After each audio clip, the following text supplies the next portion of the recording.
क्रांतीची मशाल पेटली सिंहाची सिंहगर्जना गरजली. क्रांतीची मशाल पेटली सिंहाची सिंहगर्जना गरजली. स्वातंत्र्याची नवी प्रेरणा टिळकांनी जनतेला दिली. आदरणीय व्यासपीठ, व्यासपीठावर उपस्थित मान्यवर, पूज्य गुरुजन वर्ग आणि बालमित्रांनो, आज आपण लोकमान्य बाळ गंगाधर टिळक यांच्या पुण्यतिथी निमित्त येथे जमलो आहोत. कोण होते लोकमान्य बाळ गंगाधर टिळक? भारताचा इतिहास ज्या नावाशिवाय अपूर्ण आहे, आजही नुसतं नाव घेतले तरी पूर अभिमानाने भरून येतो, असे व्यक्तिमत्व म्हणजे लोकमान्य बाळ गंगाधर टिळक. टिळक म्हणजे ज्वलंत चेतना, टिळक म्हणजे सिंहगर्जना. टिळक म्हणजे ज्वलंत चेतना, टिळक म्हणजे सिंहगर्जना. टिळक म्हणजे तरारीमाना, टिळक म्हणजे लढण्याचे तरुण. रत्नागिरी जिल्ह्यातील चिखली गावात गंगाधरराव व पार्वतीबाई यांच्या पोटी 23 जुलै 1856 रोजी एका तेजस्वी सूर्याचा जन्म झाला आणि या तेजस्वी सूर्याच्या प्रखर तेजाने अन्यायाचा काळोख शिरला. हा तेजस्वी सूर्य म्हणजे बाळ उर्फ केशव गंगाधर टिळक. टिळकांना लहानपणापासूनच अन्यायाची प्रचंड चिड होती. त्यांच्यावर छत्रपती शिवाजी महाराजांच्या विचारांचा पगडा होता.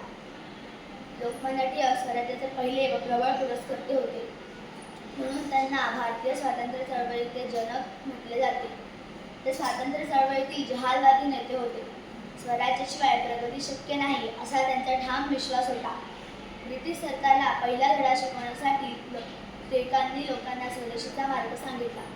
टिळक होते जहाल, सोसवेना जनतेचे हाल. टिळक होते जहाल, सोसवेना जनतेचे हाल. जायला ब्रिटिशांचा माल, उधळला स्वातंत्र्याचा उल्हास. आपले विचार लेखणीतून स्पष्टपणे मांडण्याची ताकद लोकमान्य टिळकांमध्ये होती. आपले विचार परखडपणे मांडणे आणि ते लोकांपर्यंत पोहोचवणे यासाठी त्यांनी केसरी व मराठा ही 2 वृत्तपत्रे सुरू केली. या वृत्तपत्रांमध्ये ब्रिटिश सरकार विरुद्ध जळजळ टीकेचे लेख ते लिहित असे. जहाल विचारसरणी होती, लेखणी तलवार होती. जहाल विचारसरणी होती, लेखणी तलवार होती. प्रखर त्यांच्या विचारांनी ब्रिटिश सत्ता हादरली होती. त्यामुळे ब्रिटिश अधिकाऱ्यांनी लोकमान्य टिळकांना भारतीय असंतोषाचे जनक असे म्हटले आहे. राजकीय जनजागृतीसाठी इसवी सन 1893 साली लोकमान्य टिळकांनी सार्वजनिक गणेशोत्सव व शिवजयंती उत्सव सुरू केले. या उत्सवांना चालू करण्यामागे टिळकांचे मुख्य उद्दिष्ट एकच होते, ते म्हणजे ब्रिटिश सरकारविरुद्ध लोकांना उभे राहण्यासाठी जागृत करणे. समोर अंधार असला तरी त्यापलीकडे उजेड आहे हे लक्षात ठेवा, असे टिळकांनी जनतेला सांगितले. आयुष्यात जर काही कमवायचं असेल तर किती केंद्रित असायला हवे हे टिळकांच्या विचारावरून समजते. सरकारचं डोकं आहे का ठिकाणावर, दिली ही आरोळी. सरकारचं डोकं आहे का ठिकाणावर, दिली ही आरोळी. जुलमी राज्यसत्तेच्या कायद्याची केली होईल. दडपशाही आणि तुरुंगवासाची त्यांनी कधी केली नाही परवा. सतत त्यांनी दिली सिंहासारखी सिंहगर्जना.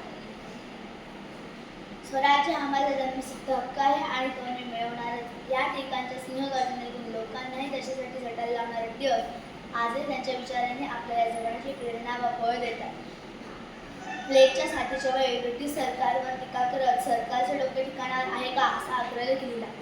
त्यासाठी त्यांना 14 वर्षे कारावासाची शिक्षा झाली. या शिक्षेत असतानाही स्वातंत्र्याची चळवळ चालू राहावी म्हणून तुरुंगात असतानाही गीता रहस्य नावाचा ग्रंथ लिहिला. लोकांमध्ये त्यांची प्रचंड लोकप्रियता आणि प्रभाव यामुळे महाराष्ट्रातील जनतेने त्यांना लोकमान्य ही पदवी दिली. लोकमान्य म्हणजे लोकांनी स्वीकारलेले. बाळ गंगाधर टिळक यांचे नेतृत्व सर्व लोकांनी मान्य केले होते, स्वीकारले होते. अशा या लोकमान्य असलेल्या तेजस्वी सूर्याचा अस्त 1 ऑगस्ट 1920 रोजी झाला. परंतु आजही त्यांचे नाव, त्यांचे विचार प्रत्येक भारतीयाच्या हृदयात कोरले आहेत. म्हणूनच म्हणावेसे वाटते की तुमच्या नावाशिवाय सारा इतिहासच अपूर्ण आहे. तुमच्या नावाशिवाय सारा इतिहासच अपूर्ण आहे. लोकमान्य टिळक तुमचे कार्य असे खास आहे. लोकमान्य झाल्यात तुम्ही भूत, भविष्य आणि वर्तमानी. तुमच्या देशप्रेमाच्या गोष्टी आजही इतिहासाच्या पानावर. एवढं बोलून माझी जय जय महाराष्ट्र.